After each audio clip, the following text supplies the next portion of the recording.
Hi there, Sharon here, Customer Success Manager at MyWeb Audit. The Google My Business data displayed on the report is connected with the company profile you choose when you run a new audit. Sometimes the Google Autocomplete feature does not populate any result for the company, even if the GMB profile is available for the company. There could be multiple reasons behind that, and the most important one is due to the address being hidden or is missing for the GMB profile you are auditing. When this happens, you can follow these steps to solve it. The first method is to pick a company from the Autocomplete dropdown. First, make sure you have the MyWeb Audit Chrome extension installed.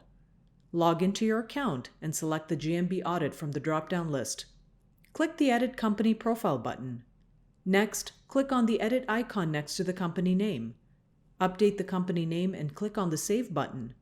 Then click Save and rerun. This will run a new audit with the updated company name. The second method is to copy and paste the GMB profile URL. To do this, open a browser and go to Google. Search for the company name. This should pull up the GMB profile. Once you see the GMB profile on Google, copy the URL. Log into your MyWeb Audit account, and from the Audit dashboard, hover your mouse over the Edit button and choose Customize Report. Locate the GMB profile preview and click on the Edit GMB Profile button. Paste the URL in the field that you've copied from the Google search page and click Import GMB Profile. Your app will run a background job that will try to scrape the data from the URL you entered, and within a few minutes the new data will reflect on your audit report.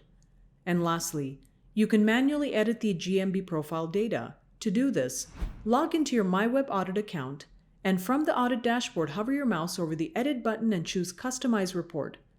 Locate the GMB Profile preview and click on the Edit GMB Profile button. Manually fill in the data in the fields and click Save. If you have any questions, send us an email at support@mywebaudit.com. We are here to help.